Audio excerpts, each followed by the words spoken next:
Dumating ang tawag sa telepono bandang 2:00 ng madaling araw.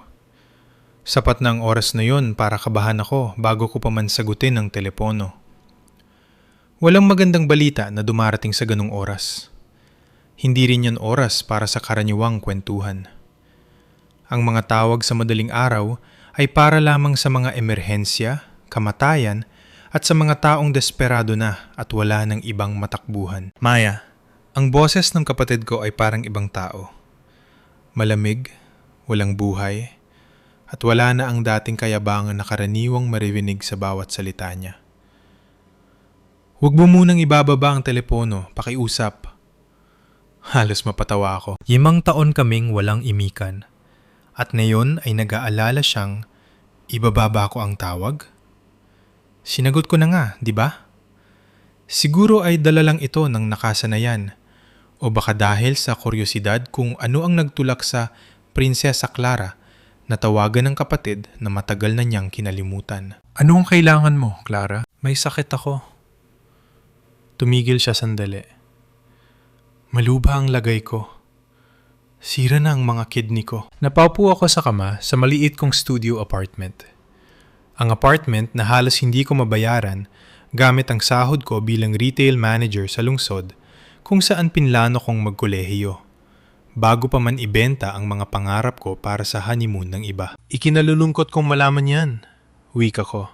At totoo yun, hindi ako masamang tao. Nakausap mo na ba ang mga doktor tungkol sa transplant list? Kaya nga ako tumatawag.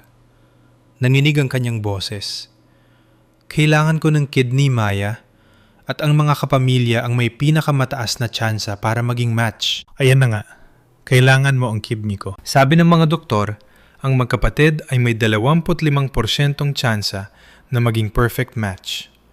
Magpapatest ka ba? Tumayo ako at naglakad patungo sa maliit kong bintana. Tinitingnan ang campus ng kolehiyo sa tapat ng kalye. Doon ako nag-aaral part-time. Kumukuha ng mga night class kapag may sapat na ipon.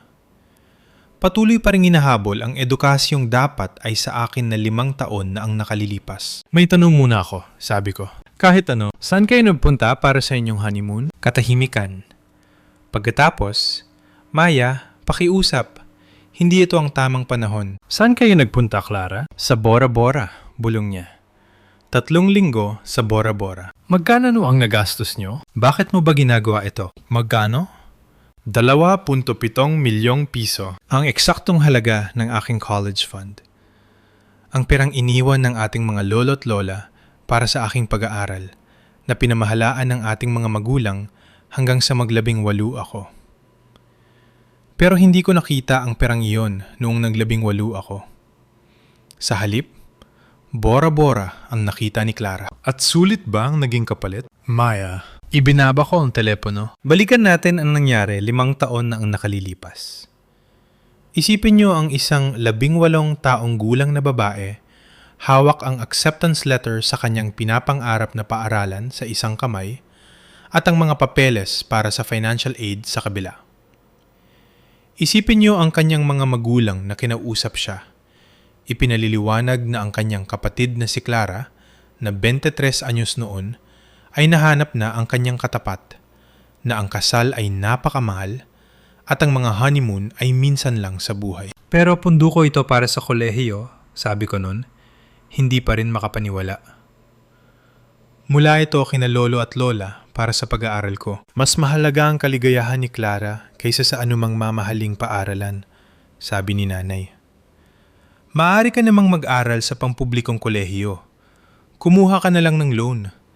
Minsan lang magkakaroon si Clara ng pagkakataon para sa kanyang pangarap na honeymoon. Walang kurso ko sa mga pampublikong kolehiyo rito at aabutin ako ng ilang dekada para mabayaran ng utang. Huwag kang maging makasarili, daddad ni tatay. Mas mahalaga ang tunay na pag-ibig kaysa sa isang pirasong papel. Napirmahan na pala ang mga papeles. Inubos nila ang laman ng account noong nakaraang araw pa. Ang mga co-signer sa isang account na dapat ay proteksyon para sa aking kinabukasan ay ginamit para pundohan ang Instagram perfect na honeymoon ni Clara. Sinubukan ko ang lahat. Nagmakaawa, nakiusap, nang akong babayaran sila. Nakaupo lang doon si Clara habang tinitingnan ang kanyang engagement ring. Isang singsing na nagkakahalaga rin ng malaki at sinabing, "Hindi ko kasalanan. Mas mahal lang talaga ako ni na mama at papa. Hindi lang mahal din, kundi mas mahal." Ang katotohanang binitawan niya ng may ngiti sa mga labi. Umalis ako sa bahay ng gabing yun. Nakitira sa mga kaibigan, nagtrabaho sa 3 trabaho, at nagsimulang mag-aral sa kolehiyo ng part-time. Bawat semestre, nag-iipon ako para sa 1 o 2 subject. Bawat semestre, pinapanood ko ang mga dati kong kaklase na nagpo-post tungkol sa kanilang karanasan sa universidad habang nagsisilbi ako ng kape sa kanila sa trabaho ko tuwing umaga. Nag-post din si Clara. Mga larawan ng paglubog ng araw sa Bora Bora, mga toast ng champagne sa kanilang overwater bungalow. May hashtag na #blessed, #livingmybestlife, at #dreams_do-come-true.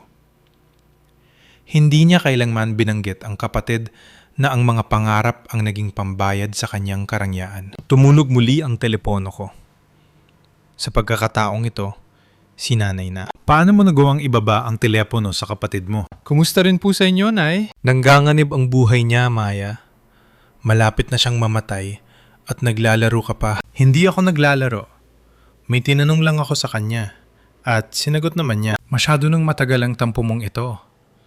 Kailangan mo nang magpakatao at tulungan ang pamilya mo, gaya ng pagtulong mo sa akin noon." Napag-usapan na natin ito.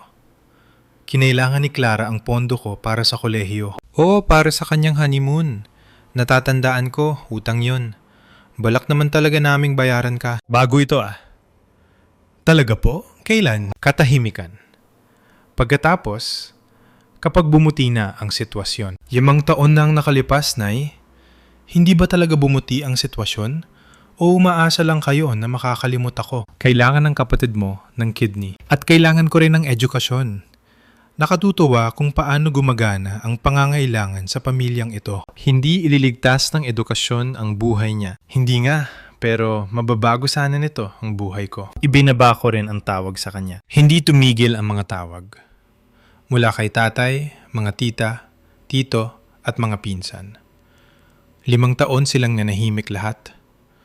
Pero ngayon, ayaw nang huminto ng telepono ko sa pagtunog. Ang pamilyang nanood lang habang winawasak ng mga magulang ko ang kinabukasan ko para sa bakasyon ni Clara. Bigla na lang naalalang nag-i-exist pala ako. Ang mga mensahe ay isa lang ang tema. Ang pamilya ay nagtutulungan. Huwag kang maging makasarili. Hindi matutumbasan ng pera ang buhay. Siya lang ang tanging kapatid mo. Bakit ang lupit mo? Napatawa ako sa huli. Malupit. Hindi ako ang nagnakaw ng kinabukasan ng iba para lang makapagbakasyon.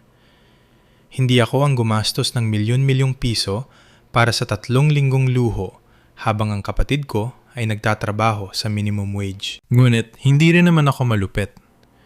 Kaya sa kabila ng lahat, nagpunta ako para magpa-test. Hindi ko sinabi kahit kanino. Nagpunta lang ako sa ospital, nagpa-blood work, at naghintay. Nang lumabas ang resulta, hindi na ako nagulat. Siyempre, match kami. Siyempre, gagawa ng paraan ng tadhana para ang kapatid na kumuha ng lahat sa akin ay kakailanganin ang kaisa-isang bagay na natitira sa akin para ibigay. Nang muling tumawag si Clara, sinagot ko ito sa unang ring pa lang. "Nagpa-test ako," sabi ko, bago pa man siya makapagsalita. "Panginoon ko, Maya, salamat. Maraming salamat. Alam kong gagawin mo." Perfect match ako. Napahagulgol siya. "Iniligtas mo ang buhay ko. Kailan natin pwedeng ischedule ang operasyon?" May isa muna akong tanong. Kahit ano. Sasagutin ko ang kahit ano. Sa nakalipas na 5 taon, naisip mo man lang ba na bayaran ako? Katahimikan. Hindi naman kailangang buong halaga. Pagpapatuloy ko. Kahit bahagi lang. 10,000, 5,000, kahit ano lang para ipakita na naintindihan mo ang kinuha mo sa akin. Maya, naghihikahos kami. Ang ekonomiya at ang negosyo ni Derek, naghawai kayo nung nakaraang taon. Nakita ko ang mga post nyo. Para sa anniversary namin yon. At sa Cabo noong sinundan na taon? At yung cruise? At hindi ba't bumili ka lang ng bagong sasakyan? Mga pangangailangan yon. Necessity ang Mercedes? Hindi mo alam ang pakiramdam ng nagtatrabaho ng 60 oras sa isang linggo para lang makapag-aral sa kolehiyo. Hindi mo alam ang pumili sa pagitan ng textbook o pagkain. Hindi mo alam ang pakiramdam na panuurin ang mga pangarap mong naglalaho habang tinitingnan ang mga pictures ng bakasyon mo. Gagantihan mo ba talaga ako habang nag-aagaw buhay ako? Hindi ako naggaganti, Clara. Tinatanong ko lang kung sa loob ng 5 taon, naisip mo man lang ba ang ginawa mo sa akin? Hindi ko naman kasalanan. Inalok ni na mama at papa. At tinanggap ko lang. Tinanggap mo kahit alam mong pondo ko yon para sa pag-aaral? Alam mo kung gaano kahalaga yon sa akin? Kinuha mo yon at ginastos sa 3 linggong paraiso. At pagkatapos ay kinalimutan mo nang nag-exist ako. Hindi kita kinalimutan. Kailan ang birthday ko? Katahimikan. Ano ang kinukuha kong kurso sa kolehiyo? Mas mahabang katahimikan. Anong middle name ko? Hinto na, pakiusap. Hindi mo masagot dahil hindi mo alam. Dahil nawala na ako sa paningin mo noong nakuha mo na ang gusto mo. At ngayon, bigla akong nagparamdam dahil may kailangan ka. Pakiusap, bulong niya. Pakiusap, nagmamakaawa ako. Ibibigay ko ang kidney ko, sabi ko. At narinig ko ang kanyang malalim na buntong hininga ng ginhawa. Pero may mga kondisyon ako. Kahit ano. Una, babayaran mo ang lahat ng gastusin ko sa medical. Ang operasyon, ang pagpapagaling, ang mga araw na wala akong pasok sa trabaho. Lahat. Siyempre, Pangalawa, babayaran mo ang aking pondo sa kolehiyo. Ang buong 2.7 milyong piso. Maya, wala kaming ganung kalaking... Ibenta mo ang Mercedes mo. Kumuha ka ng loan. Gawin mo ang kailangang gawin. Humanap ka ng paraan. Hindi yan patas! Hindi rin naging patas ang pagnanakaw sa kinabukasan ko para lang sa honeymoon mo.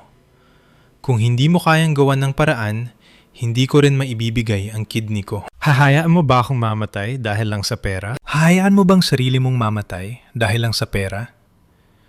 Dahil itong totoo, Clara. Isa itong pagpili. Ano mas mahalaga sa'yo? Ang buhay mo o ang maranyang lifestyle mo? Ibinaba niya ang telepono, pero tumawag siyang muli pagkaraan ng 1 oras. Sige, sabi niya. Hahanap ako ng pera. Sa kasulatan, legal na kontrata, notarized. Hindi ka ba nagkitiwala sa akin? Natawa talaga ako. Hindi, Clara. Hindi ako nagtitiwala sa'yo. Naisagawa ang operasyon makalipas ang 6 na linggo.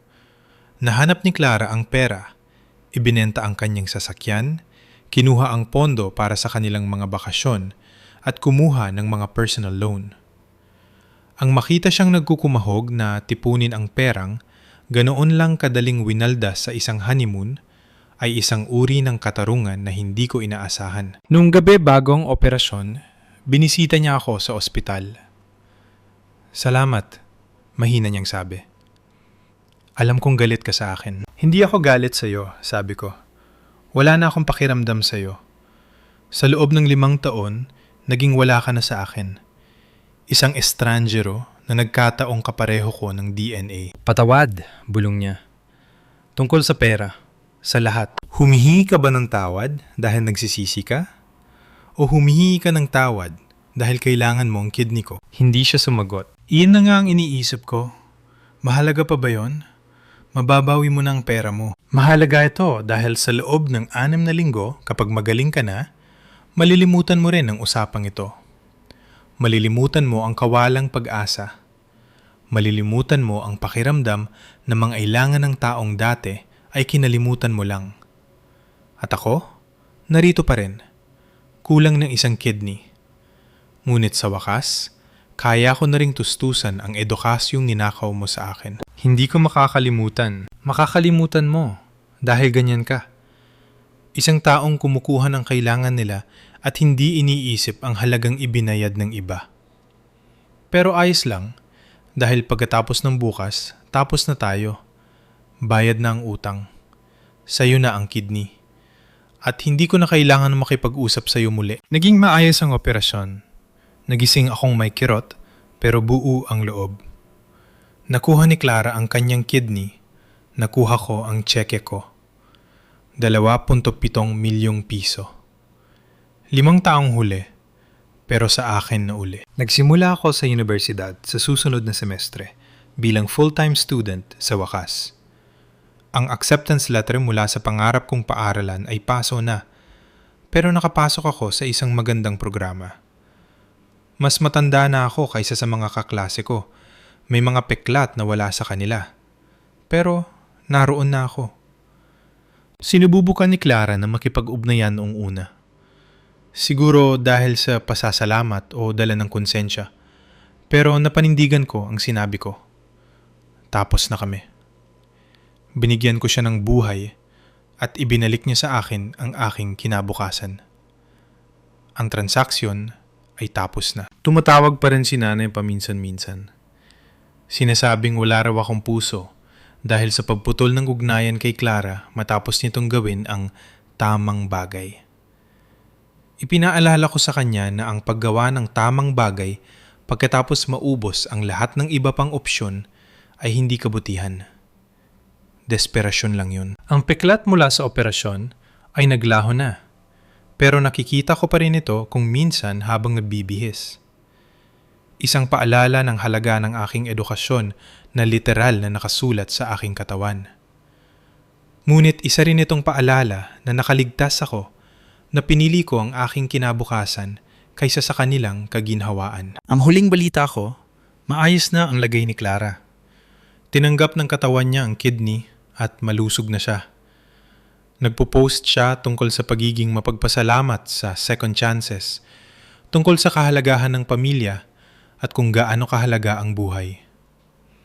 Hindi niya kailanman binabanggit kung saan nanggaling ang kidney na yon. Ayos lang sa akin. Hindi ko kailangan ng parangal. May degree na ako ngayon, ang trabahong matagal ko nang gusto, at ang buhay na binuo ko ng 2 beses. Una mula sa wala, at pangalawa mula sa abo ng kinuha nila sa akin. Minsan may nagtatanong kung bakit isa lang ang kidney ko. Sinasabi ko sa kanilang, ibinigay ko ito para iligtas ang buhay ng isang tao. Tinatawag nila akong bayani. Hindi ko na sila itinatama, pero hindi ko pakiramdam na bayani ako. Pakiramdam ko ay isa akong tao na natuto ng maaga na ang pamilya ay hindi lamang tungkol sa dugo. Ito ay tungkol sa pagpili. At ang mga taong pinipiling saktan ka para sa sarili nilang kaligayahan, hindi sila pamilya. Sila ay mga DNA donor lang na nagkataong nang kailangan ng spare part. At ang mga spare parts na yun, may katumbas na presyo. Ang sa akin ay nagkakahalaga ng eksaktong 2.7 milyong piso. Ang eksaktong presyo ng 3 linggong honeymoon sa Bora Bora. Nakapagtataka kung paano nagtutugma ang mga numero kung minsan. Anong gagawin mo kung ikaw ang nga sa kalagayan ni Maya? Ibahagi ang iyong saloobin sa comments.